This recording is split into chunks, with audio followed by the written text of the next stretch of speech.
이번에는 민주당의 김영환 의원 저희들 스튜디오에서 만나보겠습니다. 안녕하십니까? 안녕하세요. 안녕하셨습니까? 예, 네. 저희들이 뭐 차례로 윤여준 의장, 지금 이제 새누리당 이노근 의원 들어봤고요. 이제 민주당 김영환 의원 모셨는데, 지금 윤여준 의장도 얘기했고 이노근 의원도 얘기했는데 연대하지 마라. 그 약속 네. 지켜라 이제 계속 그러고 있어요. 네. 오늘 김한길 대표도 기자회견에서 그 얘기 하셨고. 지금은 연대를 논의할 때가 아니다. 예. 그것이 제 생각입니다. 김 의원님도 같은 예. 생각이시군요. 이 정치에 있어서 일주일은 너무 긴 시간이다라는 예. 위스턴 처칠의 얘기가 있습니다. 예. 예. 6개월, 선거를 앞둔 6개월은 평상시에 1년 6개월보다 긴 시간이라고 생각합니다. 그렇기 때문에 앞으로 어떤 일이 어떻게 벌어질지 알 수가 없고요. 예. 예. 따라서 지금 현재는 연대를 논의할 필요도 없고 연대를 논의하게 되면 민주당에 자기 혁신이 없고요. 또 새정치를 하겠다고 하는 안철수 의원은 신당 창당할 수 없는 그런 상황이 되죠. 그렇기 때문에 그런 논의를 할 필요 없다고 생각하고 그러나 이 상황이 전개됨에 따라서 정치가 이제 살아있는 생물이기 때문에 예. 6개월 사이에 여러 가지 변화가 있을 것이고 우여곡절이 있을 것인데 예. 그때 국민들의 선택이 대단히 중요하다고 생각합니다. 예를 들어서 말씀드리면 연대한다고 하더라도 별 실효가 없는 연대가 있을 수 있고요. 예. 예. 또 연대를 하지 않으면 무조건 지는 상황이 올 수도 있고요. 또 연대를 하나만 한 그런 상황이 올 수 있다고 생각합니다. 우리가 지금 이걸 다시 생각해 보면 2006년도에 민주당의 박주선 의원이 서울시장으로 나갔고요. 예. 또 열린우리당의 강금실 후보가 있었고 오세훈이 있었거든요. 예. 근데 그때 박주선 후보가 후보를 양보했다고 하더라도 오세훈이 이길 수 있었겠는가? 그것은 이제 단일화를 한다고 하더라도 별 의미가 없는 일이 된다고 생각합니다. 그렇기 때문에 지금은 그런 논의를 할 때가 예. 아니고 우리는 우리의 길을 가면 된다고 생각합니다. 가다가 선거 막바지에 다다라서 또 다시 옛날로 돌아가서 정치공학적으로 야, 안 예. 되겠다 도저히 연대하자. 그렇게 나오는 건 아니죠. 그것을 그건 또 그때까지 전제로 상황 봐야 하거나 돼요? 그것을 다반사로 하거나 지금 예. 아주 식상해 있죠. 단일화, 야권연대. 그냥 야당이 왜 제발로 서지를 못하고 자기 후보를 밀지 못하고 중간에서 일을 해야 되는가에 대해서 국민들이 식상해 있기 때문에 예. 이제 그런 상황이 꼭 전개되는 과정 속에서 국민들이 이거는 틀림없이 야권이 하나로 뭉치는 예. 것이 좋겠다는 판단을 내리게 되면 그때 가서 결정하면 될 문제라고 생각합니다. 예. 오늘 김한길 대표 얘기를 들어보니까 단 한 석을 얻지 못하더라도 이제는 국민의 심판을 받겠다는 그 각오로 제2창당의 수준으로 가겠다. 이 아주 각오가 대단하던데 한 석도 못 얻어도 그냥 이대로 가는 거죠. 이제 그런 각오를 가져야 된다고 생각합니다. 예. 우리가 선거는 이기고 보자는 생각으로 이합집산하고요. 명분 없는 선거 필승론에 입각해가지고 정치를 해왔기 때문에 국민의 신뢰를 못 받았다고 생각하거든요. 우리가 지더라도 국민의 심판을 받겠다는 생각을 가질 때 그럴 때 단일화를 하더라도 유리한 단일화를 할 수가 있고요. 예. 또 그것이 아주 굉장히 제한된 범위 내에서 국민의 식상함을 극복할 수 있는 예. 것인데 우리는 뭐 선거에 우리가 자력으로 우세할 승리할 수 있는 자기 정체성도 없고 자기 정책도 없이 네. 단일화만 하면 이길 수 있다는 생각으로 대선에 뛰어드는 결과가 많이 있었지 않습니까? 예. 이제 그런 것은 이제는 국민들이 용납하기 어렵다고 생각합니다. 예. 박원순 시장에 대해서 어떻게 생각하십니까? 지금 새정치 쪽에서도 후보를 낸다고 하는데 네. 혹시 믿었던 서울시장 자리마저 혹시 뺏기는 건 아닙니까? 그것도 저는 이제 그렇게 생각할 필요가 전혀 없다고 생각합니다. 잃어도 서울시장 자리 잃어도 지금 현재 박원순 시장은 예. 네. 그 안철수 신당에서 어떤 후보를 낸다 할지라도 예. 이길 수 있는 준비를 해야 된다고 생각하고요. 민주당은 박원순 시장과 같은 좋은 경력과 또 그동안 그 큰 대과가 없이 많은 업적을 쌓았다고 생각합니다. 예. 그렇기 때문에 박원순 시장을 민주당이 밀어서 누가 나오더라도 이길 수 있는 준비를 해나가면 된다고 생각하고요. 또 만약에 안철수 진영에서 박원순 시장보다 더 좋은 후보를 내놓는 그런 상황이 온다거나 예. 또는 박원순 시장을 떨어뜨릴 만한 후보가 나왔을 때 예. 우리가 이것을 다 총체적으로 종합적으로 검토하면 되기 때문에 예. 지금은 그런 논의를 예. 할 필요가 없다고 생각합니다. 예. 호남 지역에서는 어떻게 보세요? 지금 뭐 박지원 의원이다, 뭐 지금 정동영 의원이다, 지금 막 나가야 된다, 나서야 된다, 지금 이 상황에서 이런 얘기가 있던데요. 아주 구태의연하고 또 아주 잘못된 정치 행태라고 생각합니다. 과연 그렇게 해가지고 과연 그런 중진을 차출해가지고 예. 대선 후보까지 나간 사람을 도지사 후보로 내보내는 것은 그 후보를 위해서도 적당하지가 않고요. 예. 민주당이 얼마나 변화가 안 됐으면 얼마나 인물이 없으면 그런 일을 하겠는가. 예. 정말 아주 최악의 그런 선택이라고 생각하고요. 예. 우리는 우리의 원칙을 지키고 선거에 지더라도 떳떳하게 예. 또 새로운 인물로 새로운 정치로 예. 그 새로운 시스템으로 이게 공천 경쟁을 하고 예. 국민들의 뜻을 모아서 이렇게 새로운 인물을 발굴해야지 예. 언제까지 흘러간 그런 그 인물과 흘러간 논리를 예. 가지고 방식으로 한단 말인가. 그렇게 되면은 민주당이 지금 당장은 뭐 인지도가 높기 때문에 그분들이 뭐 앞서 나가는 것처럼 예. 보일지 모르지만 예. 결과적으로 민주당은 오늘도 죽고 내일도 죽고 모레도 죽는 일이 된다고 생각해요. 예. 그건 절대 있어서는 안 되는 일이라고 생각하고 당에서 만약 그런 결정을 내리거나 그런 예. 움직임이 있다면 그야말로 저의 쓴소리가 기다리고 있을 거라고 예. 생각합니다. 중진 차출론도 구태 정치 하나다. 그래서인가요? 오늘 김한길 대표도 잠깐 뭐 지방선거 공천혁신 혁명 얘기했습니다만 당내에서 3선 이상 중진급 의원들은 호남 지역에 같은 경우에 다시 못 가게끔 떠나야 된다 이런 얘기를 하셨죠. 그 주장은 호남에만 국한된 일은 아니고 3선 이상 저까지 포함해서 우리 중진들은 당을 위해서 언제나 자기를 버릴 각오를 해야 된다고 생각합니다. 지금 이 선거는 예. 육사 선거는 선거에 져도 당이 존립하는 그런 상황이 아니고 예. 예, 우리가 지난번에 총선 대선 4번 졌지 않습니까? 예. 질 때마다 민주당이 없어지는 위기는 아니었죠. 문재인 후보가 졌지만 민주당 없애라고 하는 사람은 없었지 않습니까? 예. 그런데 이번 지자체 선거는 만약 잘못 선거를 치르게 되면은 혁신을 못해서 우리가 민주당이 지게 되면은 당의 존립이 어려운 당이 없어질 수도 있는 그런 위기에 빠져 있다고 생각합니다. 안철수 신당 쪽 흡수돼 버리는 경우도 대안이 있고요. 예. 대안이 있어서 안철수 신당과의 야권 정계 개편에 있어서 이니셔티브를 잃게 될 것이고 실제로 민주당이 소멸하는 그 결과를 빚게 될 거라고 생각합니다.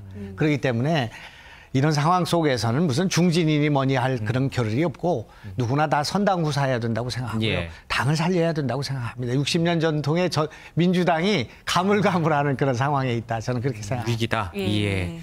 근데 국민이 민주당에 대해서 실망하고 낮은 지지율이 나타나는 여러 요인 중에 하나는 바로 당내 계파 갈등이거든요. 예. 지금 뭐 김한길 대표께서 제2창당하는 까지 당을 혁신하겠다고 말씀을 하셨는데 그렇다고 해서 정말 친노와 비노, 주류와 비주류 이거 정말 다 일거 해소될지 일소되는 겁니까? 이제 언제 없어지는 거예요? 어느 정당에나 예. 뭐 조선시대까지 거슬러 올라가서 그런 계파라고 할까 성각을 달리하는 사람들이 있었죠. 예. 예. 어제 제가 뭐 정도전 보니까 조선시대의 신하들이 제일 많이 한 얘기가 아니되옵니다라고 예, 한다고 예. 그런 얘기를 들었습니다만은 그렇게 여러 가지 이견이 있을 수 있습니다. 예. 저 안철수 의원 바로 옆 지역구에 이노근 의원이 저렇게 다른 생각, 예. 저런 그 정세관을 갖고 계시잖아요. 예. 그러니까 그것이 그 분파라고 할까 뭐 좀 생각을 달리하는 사람이 있는 것은 당연한 일이라고 생각합니다. 그런데 이제 그런 그 당연한 과거에 김대중 대통령 때도 비주류가 있었고요. 예. 다 있었는데 왜 민주당의 지지율이 내려갔는가? 그 진단은 조금 다른 데 있다고 생각합니다. 예. 이제 제가 그 지난 1년 동안 민주당 지도부가 굉장히 노력도 하고 열심히 했는데 왜 민주당이 지지율이 내려갔는가에 대해서 예. 저 나름대로는 첫째는 우리가 지난 과정에서 지금 국민들도 그렇고 오늘 기자회견도 그렇고 다 민생으로 가자 이거 아닙니까? 김한길 대표 민생으로 가겠다는 거 아닙니까? 국민은 민생으로 가라는 거 아니겠습니까? 근데 우리는 지난 1년 동안 국정원 댓글 또 국가기관의 선거 개입 문제 때문에 민생으로 갈래야 갈 수가 없었고요. 그래서 장애투쟁을 하다 보니까 국회가 방기됐고 그리고 민생이 뒷전에 밀리는 결과가 됐다 이겁니다. 그 책임이 집권 여당과 대통령에게 있다 할지라도 결국은 그 프레임을 우리가 벗어나지 못한 것이 오늘의 지지율의 약화를 가져왔다는 것이 하나고요. 두말할 나위도 없이 우리 그 호남 유권자 민주당 지지자들은 전략적 선택을 하게 됩니다. 그래서 앞으로 4년 후에 민주당이 저대로 가서 집권할 수 있겠는가 희망이 있으면 민주당의 지지를 보낼 것이고요. 예. 아, 민주당이 저래서는 안 되겠구나. 뭔가 새로운 지도자가 필요하고 새로운 정치가 필요하다는 생각을 갖게 된다면 안철수 신당이 기울게 되는 결과를 빚게 될 거라고 생각합니다. 그러니까 4년 후의 눈을 가지고 오늘의 지자체를 보고 있다. 우리 민주당 지지자는 그렇게 보고 있다. 이렇게 생각합니다. 그러니까 뭐 민주당에서 얘기하는 지금 정치 혁신이란 부분도 참 안개 속에 있는 것 같아서 뭔가 이렇게 행동으로 나서는 어떤 그런 모습도 없고요. 국민의 어떤 마음을 좀 얻을 수 있는 그런 모습이 보이지가 않아서 정말 답답하다는 심정도 많이 들리거든요. 네, 그래서 이제 제가 그 김학의 대표의 오늘 그 기자회견을 꼼꼼히 보고요. 또 이제 글도 읽어봤습니다만은 정말 정세관이 저하고 예. 똑같습니다. 잘 보고 계시고요. 지금 상황의 문제 발단을 잘 보고 있습니다. 부정선거 민주주의 문제는 싸우더라도 민생을 챙기면서 가겠다는 그런 판단이 정세인식 같은 거 예. 바른 거죠. 자기 혁신을 방기할 수가 있다. 저들하고 싸우다 보니까 특검 뭐 이런 거 주장만 하다 보니까 우리가 뭐 때문에 지난 총선 대선에 졌는가에 대해서 댓글만 없으면 예. 우리가 이길 수 있는 거냐에 대한 인식을 우리가 같이 하고 예. 있다고 생각합니다. 이제 그러나 이것을 해결하는 방식이 저하고 김한길 대표하고 생각이 좀 다릅니다. 우리가 문제를 해결할 때는 예. 잘못된 노선 있지 않습니까? 예. 잘못된 정책과는 싸워야 됩니다. 예. 민주당의 파열이 없이 그냥 다 덮으면 분파가 없어지는 것이 아니고요. 예. 예. 잘못된 생각, 장애로 가자고 그러는데 장애로 가는 것은 안 된다. 이렇게 얘기할 수 있어야 된다고 생각합니다. 우리 당 안에서 대선 불복으로 비칠 수 있는 행동이 나올 때 네. 예. 그거는 우리가 분하고 억울하지만 우리는 그렇게 해서는 안 된다라고 예. 지도부가 선을 거줘야 국민들이 민주당이 달라졌다고 하는 그런 생각을 갖게 된다. 예. 그 부분에서 파생돼 온 건데 그 민주당 낮은 지지율 여러 지적되는 요인 중 가운데 뭔가 강력한 리더십을 카리스마를 가진 지도자가 없다. 예. 사실은 문재인 의원이 이제 차기 대선 후보가 있음에도 불구하고 문재인 후보로는 뭔가 안 된다. 김한길 대표로도 안 이제 되고. 지금 뭐 문재인 후보에 대한 예. 평가를 내리기는 지금 이르고요. 예. 4년 후에 그 카리스마라는 말이 그 어원을 보면은 그 부드러운이라는 예. 뜻을 갖고 있습니다. 무지막지하게 뭐 그냥 장성택처럼 이렇게 목을 자르는 게 카리스마는 아니죠. 예. 이제 그런 면에서 볼 때는 국민들의 마음을 사는 것이 예. 그런 정치로 사람들을 이끌어가는 리더십이 예. 카리스마 일터인데 지금 현재 이제 우리 당에서는 국민들이 내리고 있는 상식적 판단과 예. 민주당이 내리는 결정이 상당히 괴리가 있다. 예. 이것이 제 생각이에요. 지난번에 종북 문제라든지 통합진보당과의 연대 문제에 있어서도 국민들은 다 보고 있는 이정희 문제 이런 거 예. 다 보고 있는데 우리만 못 보고 있었다 이런 말씀입니다. 그것을 일치시켜주는 것이 카리스마라고 예. 생각하고요. 그 지도력이라고 생각합니다.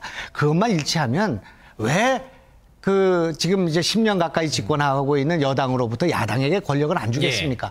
우리가 국민들이 생각하는 합당한 또 국민들이 생각하는 생산적인 예. 그런 온당한 생각을 하게 되면 4년 후 우리는 무조건 집권이라고 생각합니다. 그래서 이제 그런 지점에 그런 논리에 그런 예. 전략에 우리가 어떻게 가서 서 있을 것인가 하는 문제가 중요하다고 사람이 지도자가 중요한 게 아니란 뜻이군요. 아니 지도자가 그런 이견을 좁히고요.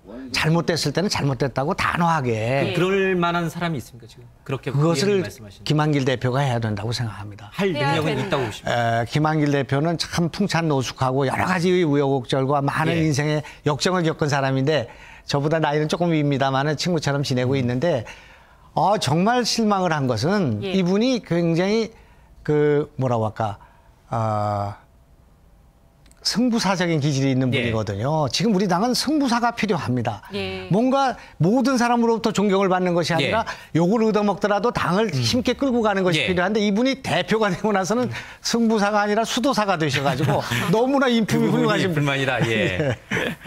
지금 뭐 혹시 영화 보셨는지 문제 변호인이라는 영화가 이제 뭐 1000만 돌파를 앞두고 있다는데 혹시요 잘못하면 또 이 영화 바람인지 몰라도 친노 바람이 불어서 그 바람에 또 편승해서 이번 지방선거를 또 치러보자라고 하는 유혹이 민주당 내에서 스물스물 올라올 텐데 그거 이겨낼 수 있습니다. 저도 뭐 영화 봤고요. 예. 불임 사건 같은 거 민주화 운동 과정에서 잘 지켜봤고 동료들 희생당하는 것도 봤습니다만은 오늘 뭐 호남에서의 지지율이 좀 올라갔다 이런 것도 예. 마찬가지고요.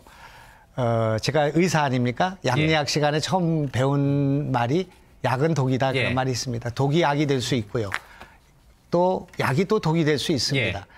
그런 것들 때문에 미몽에서 본질을 제대로 보지 못하고 민심을 제대로 예. 읽지 못하면 결국은 또 실패하게 되는 결과를 빚게 된다고 생각합니다. 예. 예, 민주당 김영환 의원과 함께 민주당의 좀 당내 현안 또 처방에 대해서 좀 솔직하게 들어봤습니다. 오늘 고맙습니다. 고맙습니다. 고맙습니다.